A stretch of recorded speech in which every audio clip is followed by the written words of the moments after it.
நாணயஸ்தன். முன்னாடி ஒரு காலத்தில் ராமு அப்படின்னு ஒருத்தர் மேலூர் கிராமத்தில் வாழ்ந்து வந்தார். அவர் பழைய பாத்திரங்கள்லாம் ஊராக போய் வாங்கி டவுனில் அதை விற்று பணம் சம்பாரித்து அவரோட குடும்பத்தை பார்த்துக்கிட்டாரு. அவன் போகிற இடமெல்லாம் கிராமமாக இருக்கிறதால அவனுக்கு பழைய பாத்திரமே அவ்வளவா கிடைக்கல. அதனால் ராமுவோட வாழ்க்கை ரொம்ப கஷ்டத்தில் தான் போய்கிட்டு இருந்துச்சு. பழைய ஜாமான் வாங்குறது பழைய பாத்திரத்தை காசுக்கு வாங்கிக்கிறோமா? அப்போது அந்த தெரு வழியாக போகும்போது ராமுவுக்கு எப்போவுமே இந்த வீட்டில் இருந்து பழைய பாத்திரத்தை விற்பாங்க. ஒரு காலத்தில் இந்த வீடு செல்வ செழிப்பாக இருந்துச்சு. ஆனால் இப்போ ரொம்ப கஷ்டப்படுறாங்க. அந்த அம்மா பேர் மாலதி. இவங்க 2 பசங்களை காப்பாற்றுறதுக்கு வீட்டில் இருக்க பாத்திரத்தை எல்லாம் விற்று அதில் கிடைக்கிற காசில் தான் வாழ்க்கையை நடத்திட்டு வந்தாங்க. இப்போவும் அப்படிதான். வீட்டில் இருக்க பாத்திரத்தை இவர்கிட்ட கொடுத்து அவர் நாணயமாக தர காசை வச்சு தான் வாழ்க்கையே வாழுறாங்க. ராமுவுக்கும் இவங்களை பார்க்குறதுக்கு ரொம்ப கஷ்டமாக தான் இருக்கும். ஆனால் அவனால் ஒன்றும் பண்ண முடியல. ஏன்னா இவங்க தர பாத்திரங்களை வச்சு தான் அவன் வாழ்க்கையை நடத்திட்டு வரான். அக்கா, பாத்திரம் எதுனா இருந்தா கொடுங்கக்கா. இல்லப்பா, இருந்த எல்லாத்தையும் வித்துட்டேன். எங்க மாமனார் ஒரு பழைய தட்டு வச்சிருந்தாரு, அதுதான் இருக்கு. இருப்பா, எடுத்துட்டு வரேன்.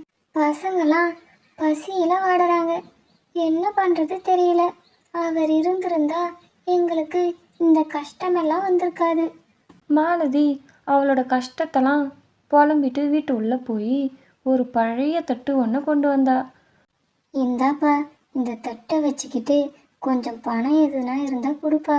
இந்த வச்சு தான் ஒரு 2 நாள் பழப்பு ஓடும் எங்களுக்கு. ராமுவும் எதுவும் சொல்லாமல் அந்த தட்டை வாங்கி பார்த்துட்டு, இந்தாங்க மாலதி அக்கா, காசு என்கிட்ட இப்போ இவ்வளவுதான் இருக்கு, வச்சுக்குங்க அப்படின்னு சொன்னான். ஆனால் மாலதிக்கு இந்த பணமே அதிகம்தான் அப்படின்னு தோணுச்சு. ராமு பழைய பாத்திரத்தெல்லாம் எடுத்துக்கிட்டு டவுனில் இருக்க பாத்திர கடைக்கு போய் அந்த தட்டை கடைக்கார்கிட்ட காட்டினான். அந்த தட்டை பார்த்த கடைக்காரர், ராமு, இந்த தட்டு ஏது உனக்கு? இது தங்க தட்டுப்பா அப்படின்னு சொன்னார். என்ன சொல்றீங்க அண்ணா? இது தங்க தட்டா? ஆமாப்பா, வா, எனக்கு தெரிஞ்ச நகை கடை ஒன்று இருக்கு, அங்கே போகலாம் அப்படின்னு சொல்லி 2 பேரும் நகை கடை உள்ள போனாங்க. அப்போ நகை கடை முதலாளிக்கிட்ட கடைக்காரு எல்லாத்தையும் சொன்னார். நகை கடைக்காரர் இந்த தட்டு எப்படி கிடைச்சதுன்னு கேட்க ராமு நடந்த எல்லாத்தையும் சொல்லி மாலதியை கடைக்கு கூட்டின்னு வந்து, இது இவங்களது தான், ரொம்ப கஷ்டப்படுறாங்க ஐயா அப்படின்னு சொன்னான். உடனே நகை கடைக்காரர் இந்த தட்டோட மதிப்பு குறைஞ்சபட்சம் 5 லட்சம் வருமா அப்படின்னு சொன்னார். மாலதி உடனே ராமுவை பார்க்க ராமு உடனே, ஐயா, இவங்களுக்கு 2 பெண் பிள்ளைங்க இருக்காங்க. அந்த பணத்தை இவங்க வங்கி புத்தகத்துல டெபாசிட் பண்ணிடுங்க ஐயா. அதுல வர வட்டி பணத்தை வச்சு அவங்க குடும்பத்தை எந்த கஷ்டமும் இல்லாம பார்த்துப்பாங்க. ராமு இப்படி சொன்னதை கேட்ட மாலதி ராமுவுக்கு ரொம்ப நன்றிப்பா, எங்க வாழ்வாதாரத்துக்கு உதவி பண்ணதுக்கு சொல்லிட்டு மாலதி வீட்டுக்கு போனான். ராமுவோட நல்ல குணத்தை பார்த்த நகை கடைக்காரர் ராமுவுக்கு கொஞ்சம் பணம் கொடுத்தார். ஐயா, இது என்னுடைய பொருள் இல்லையே, எனக்கு எதுக்கு பணம் தரீங்க? அதுவாப்பா, இது உன்னுடைய நேர்மைக்கும் உன்னுடைய நல்ல குணத்துக்கும் நான் கொடுக்குற பரிசா, வாங்கிக்கப்பா. ராமுவோட நல்ல குணத்தால தான் அவனுக்கு மதிப்பும் மரியாதையும் அவனோட கஷ்டங்களும் போய் ரொம்ப சந்தோஷமாக இருக்காரு. இந்த வீடியோ உங்களுக்கு பிடிச்சிருந்தா லைக் பண்ணுங்கள், ஷேர் பண்ணுங்கள், சப்ஸ்கிரைப் பண்ணுங்கள்.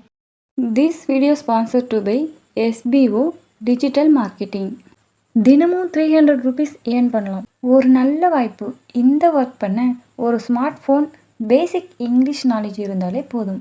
அது மட்டும் இல்லாமல் இந்த ஜாபில் இருக்க டவுட்ஸை கிளியர் பண்ணிக்க ஆன்லைனில் லைவ் சேட் சப்போர்ட்டும் இருக்குது. நீங்கள் இந்த டிஜிட்டல் வேர்ல்டில் தனியாக பிஸ்னஸ் பண்ணுற அளவுக்கு உங்கள் நாலேஜை டெவலப் பண்ணிக்கலாம். இந்த எஸ்பிஓ ஜாபில் உங்களால் கற்றுக்கொண்டே சம்பாதிக்கவும் முடியும். இந்த வாய்ப்பை நமக்கு தர school of business organisation private limited company 5 வருடத்துக்கும் மேலாக வெற்றிகரமாக ரன் ஆகிட்டு இருக்குது. இந்த கம்பெனி நம்ம தமிழ்நாட்டில் திருவண்ணாமலை மாவட்டத்தில் இருக்குது. மேலும் விவரங்களை தெரிந்து கொள்ள டிஸ்கிரிப்ஷனில் இருக்க வாட்ஸ்அப் நம்பருக்கு காண்டாக்ட் பண்ணி டீட்டெயிலை தெரிஞ்சுக்கிட்டு உங்களுக்கு விருப்பம் இருந்தால் ஜாயின் பண்ணிக்கோங்க.